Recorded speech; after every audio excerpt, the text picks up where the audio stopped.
Hi friends, कैसे हैं आप लोग। मेरे हिसाब से आप सब अच्छे होंगे। नवरात्रि चालू हो चुकी है और नवरात्रि में हम सभी लोग एक भक्तिमय माहौल में आ जाते हैं। ठीक है, तो इन्हीं में एक हैं हमारी माँ सरस्वती देवी। और ये जो सरस्वती जी हैं, इनका पूजन भी हमारे लिए ज़रूरी है। क्यों? क्योंकि हमारे जैसे मध्यम वर्गीय तृतीय वर्गीय लोगों के लिए माँ सरस्वती के अलावा कोई और चारा नहीं है। चलिए हम आगे की पढ़ाई शुरू करते हैं। कल हमने 3 प्रकार के प्रतिरोध पढ़े। किसके? प्रत्यावर्ती परिपथों जो विभिन्न प्रकार के होते हैं उनके लिए प्रभावी प्रतिरोध पढ़े, जिसमें केवल यदि अम्लीय प्रतिरोध हो तो उस परिस्थिति में उसके प्रभावी प्रतिरोध को हम अम्लीय प्रतिरोध कहते हैं, जिसमें केवल प्रेरक यानी L और धारिता मतलब C हो तो उस परिस्थिति में हम उसके प्रभावी प्रतिरोध को प्रतिघात कहते हैं। और तीसरा LCR। ये 3 प्रकार के परिपथ होते हैं, है ना, प्रत्यावर्ती LCR। तो LCR में से यदि कोई 2 या तीनों लगे हों तो ऐसे परिपथ की प्रतिबाधा को या ऐसे परिपथ की प्रभावी प्रतिरोध को प्रतिबाधा कहते हैं। तो इस तरह से हमने ये सब पढ़ लिया है। और चूंकि ये कहने को तो R, X और Z हैं, लेकिन जहाँ तक बात करें तो इनकी मात्रक यूनिट एक ही है और वो है ओम। तो आज हम लोग प्रत्यावर्ती परिपथ करना प्रारंभ करते हैं। ठीक है, तो अपन लोग एक प्रश्न ही लिखते हैं। प्रश्न है, जब प्रत्यावर्ती परिपथ में केवल कोणीय प्रतिरोध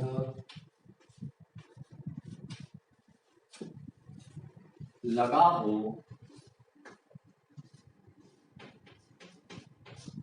हो तो इस परिपथ की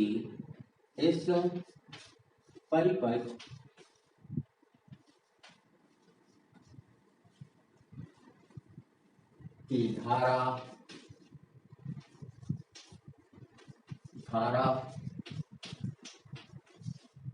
कालांतर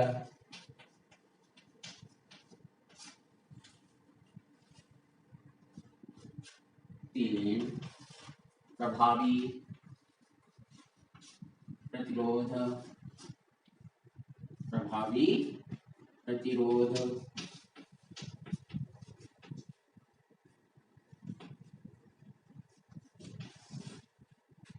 BI वक्र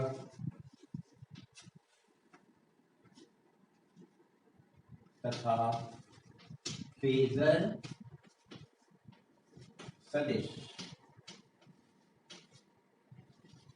बनाइए।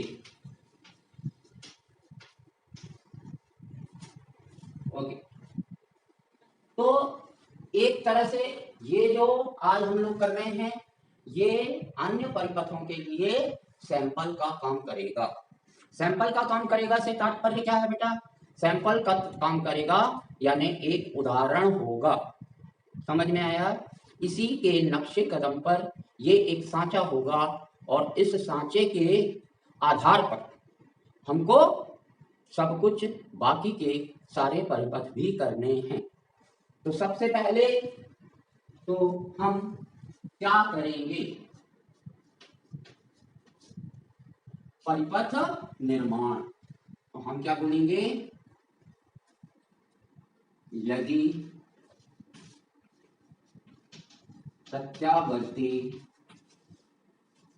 परिपथ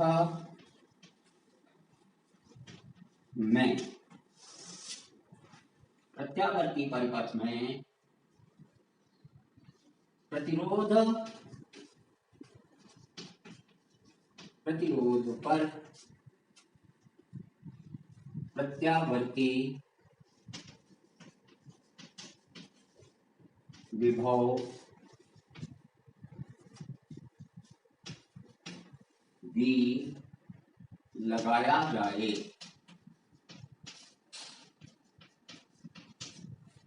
तो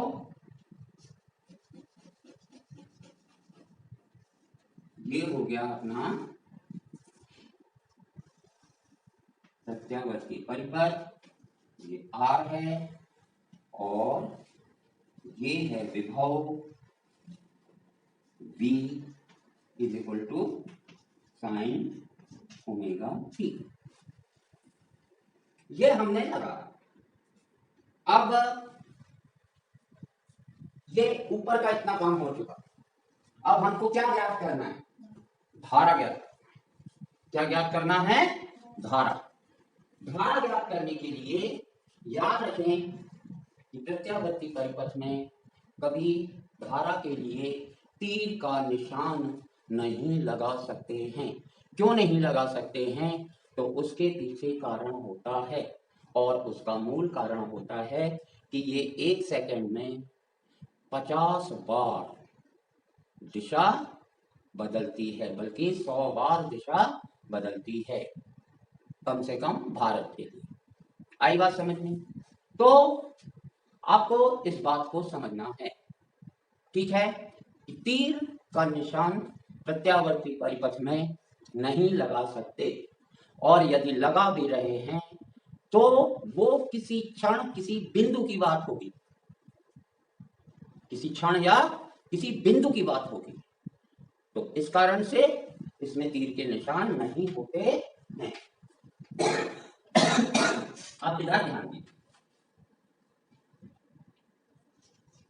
हम जानते हैं, क्या जानते हैं? V is equal to V not sine omega t, right है। परिपथ समीकरण के दोनों पक्षों में R का क्या करने पर? भाग देने पर क्या हो जाएगा? V upon R is equal to V not upon R sine omega t. अब ओम के नियम से हमको पता है V is equal to I R, तो I is equal to V upon R, यानी I is equal to I not sine omega t. ये हो गया समीकरण, ठीक है, बहुत सरल है। ये पहला वाला जो है, इसका धारा निकालने वाला जो कैलकुलेशन है वो बहुत सरल है, लेकिन बाकी जो करेंगे उनमें फिर हमको अवकलन और समाकलन दोनों करना पड़ता है। आप घबराइए नहीं, मैं आपको इतने सरल तरीके से इसको समझाऊंगा कि आप यदि घर में जाके सिर्फ एक प्रैक्टिस करेंगे तो विश्वास मानिए कि आप उसको भूलेंगे नहीं और आपसे वो बनेगी। सवाल सिर्फ अभ्यास का होता है। ओके गाइस, अब दूसरी चीज क्या निकालना है? कलांतर। कलांतर निकालना है, कलांतर निकालना है। कलांतर का क्या सिस्टम कि साइन के बड़े कोण से छोटे कोण को घटा देते हैं, omega T minus omega T. इसमें तो कोई बड़ा है ही नहीं, तो कलांतर कितना निकल गया? कलांतर निकल गया 0। और जब V और I के मध्य कलांतर शून्य होता है। तो V और I क्या कहलाते हैं? V और I समान कला में कहलाते हैं। काहे में कहलाते हैं? समान कला। तो हम यहाँ पे क्या लिखेंगे? स्पष्ट है, ये सब पढ़ाया हूं मैंने इसलिए इतना टाइम लगाया।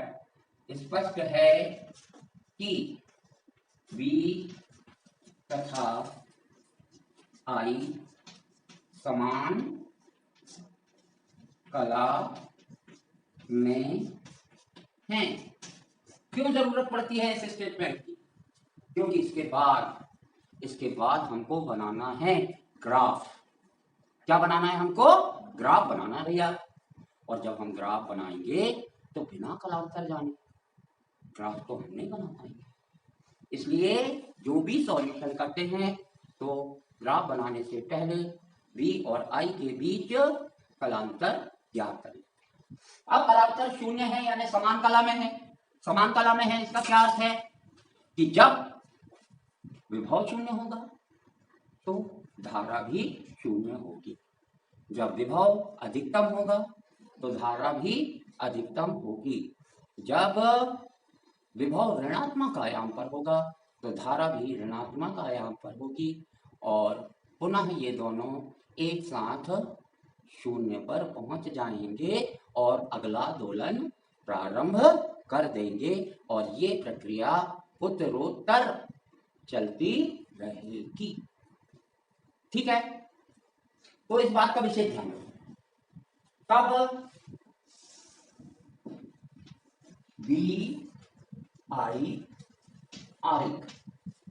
VI आरेख तो कैसे बनेगा?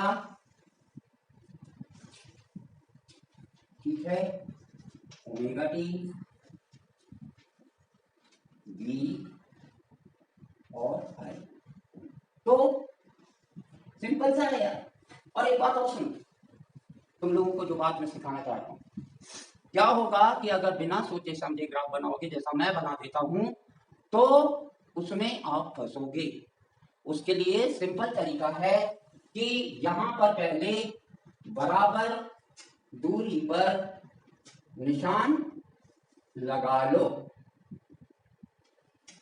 ठीक है, अब जब ये बराबर दूरी पर निशान लग जाते हैं तो हमको एक आइडिया होता है। अगर विभवांतर शून्य है तो अपने अधिकतम मान पर कब पहुंचेगा? V0 पर। तो वो इधर पहुंच जाएगा, ये T/4 थे। और फिर उसके बाद माध्य स्थिति में फिर कहा -I0 पे और V0 पे और फिर ये। अब इसके बाद भी आप आगे बना सकते हो अगर आप इस लाइन पे बराबर बराबर दूरी पर निशान लगाते हो तो ग्राफ बनाना आपके लिए बिल्कुल सरल होता है। अब दूसरा ध्यान दीजिए, अब अगर I समान कला में है तो जब विभव 0 तो I भी 0। और जब विभव अधिकतम मान पर, जब विभव कहाँ धनात्मक अधिकतम मान पर है तो धारा भी वहीं पहुंच जाएगी और शून्य होगा विभव। और यहाँ पर धारा भी ऋणात्मक आयाम पर आ जाएगी। और फिर से देखो, अब विभव शून्य होने वाला है तो शून्य हो गई और अब ये अधिकतम मान पे आ गई। और फिर इस तरह से ये लगातार इस चक्र को, इस भाग को लगातार दोहराते रहते हैं। क्यों दोहराते? लगातार क्यों दोहराते? क्योंकि ये किसके आधार पे बन रहा है? वो घूमती हुई कुंडली के आधार पर। ठीक है, जिससे हमने इसको निकाला था V = V0 sin omega T. किससे निकाला था? कुंडली से। कुंडली से ही ओमेगा टी की प्राप्ति हुई थी। तो यहाँ पे क्या याद रखना है कि ये परिवर्तन रुकने वाले परिवर्तन नहीं, ये समान रूप से जारी रहते हैं। कब तक? जब तक कुंडली घूमती रहती है। आया समझ में? तो इस बात को याद रखना। ठीक है, तो ये बन गया हमारा वी आई ग्राफ काहे के लिए, जब वी और आई समान कला में है। क्यों है समान कला में, क्योंकि इनके बीच हमने कलांतर निकाला, वो शून्य निकल गया, हम फंस गए। अब आर इज इक्वल टू क्या होता है, अगला step, R is equal to क्या होता है, बी अपॉन आई। बी का मान कितना है, v not sine omega t, और आई का मान है i not sine omega t. Omega t से omega t, sine omega t से साइन ओमेगा टी कैंसिल, तो बचा क्या, v not upon i not. ये इस परिपथ का परिणामी प्रतिरोध कितना होगा, वी नॉट बटे आई नॉट। ठीक है। ओ अब हमको बनाना है घूर्णी फेजर। ठीक है। अब फेजर आरेख, फेजर आरेख बनाने के लिए क्या है, कुछ नहीं करना, दो सकेंद्रीय वृत्त बनाना है। आप लोगों को बहुत सरल पड़ेगा ये। क्यों पड़ेगा, क्योंकि आपके पास प्रकार है, केंद्र एक रहेगा, नुक्कू एक ही जगह रहेगी, एक बार कम त्रिज्या एक बार ज्यादा त्रिज्या, लेके आराम से आप बना सकते हो। ये प्रारंभिक स्थिति है पी नॉट, राइट है, ये है के। अब यहां देख के पता चलता है कि V इज इक्वल टू, मैंने आपको बताया था कि ये मान कैसे परिवर्तित होते हैं। V का मान यहां मिलेगा, ठीक है, O से ये वाली, ये मिल गया V। अब I को कहां बनाए, क्योंकि V is equal to V not sine omega t, तो ये वाला कोण कितना है, कितना कोण है, ये है ओमेगा टी, ये कोण कितना है, ओमेगा टी है, राइट है। अब और आई का समीकरण क्या है, आई भी आई नॉट साइन ओमेगा टी, तो जिधर भी पहुंचा उधर पहुंच गई आई, तो बी है पापा जी और आई है मौड़ी जी, पापा जी नहीं तो मौड़ी जी नहीं, समझ में आया। तो बी और आई समान कला में है, यहां से यहां पे किसका मान मिलेगा, आई का मान मिलेगा। आप मान लो थोड़ी देर के लिए कि ये +5 वोल्ट है, ये -5 वोल्ट है, फिर निशान लगा के 5 वोल्ट को डिवाइड कर लो, फिर ये निशान यहाँ पे आएगा, तो उस क्षण पर टी पर यहाँ बी का मान मिल जाएगा, आई का मान लो 4 एम्पियर है, तो 4 यहां से लगा के यहां तक 4 और नीचे 4 निशान पाड़ लो। आ रही है बात समझ में। इस तरह से V और I दोनों के मान इस घूर्णी फेजर से प्राप्त होते हैं किसी भी क्षण पर। ठीक है। अभी तो कलांतर शून्य होने के कारण साथ साथ, लेकिन कभी ऐसी स्थिति भी आ सकती है कि I आगे रहेगा, V पीछे, आया समझ में, या V आगे हो सकता है और I पीछे हो सकती है, तो उस कंडीशन में फिर इन दोनों के स्थान बदल जाएंगे, ये याद रखना। साधारण फेजर बनाएंगे तो मैंने आपको इसका बिल्कुल सीधा और सरल तरीका बताया था कि यहाँ पे रखो हमेशा आई को एक्स, अगर विभव अग्रगामी है तो इधर आ जाएगा और विभव पश्चिमगामी है तो नीचे आएगा। Is it clear? तो इस तरह से क्योंकि आई और बी साथ में है तो ये बी हो जाएगा और इनके मध्य आई भी एक्स पे होगा और बी भी एक्स पे होगा, यानी इनके मध्य कलांतर शून्य है। ठीक है। इस तरह से ये पूरा चक्कर अपना समाप्त हुआ। समझ में आया आपको? तो ये अपन से बनना चाहिए, इसकी प्रैक्टिस करो। बिना प्रैक्टिस के ये ग्राफ इतने घटिया बनेंगे आप लोगों के हाथ कि पहली दूसरी के बच्चे भी फेल हो जाएंगे, है ना। इसलिए आप इसका ध्यान रखो। सो गाइस, मैं आर्य सर आप लोगों से यही बात कहता हूँ, यही बात पूछता हूँ कि ये वीडियो बनाने के पीछे मेरा उद्देश्य क्या है।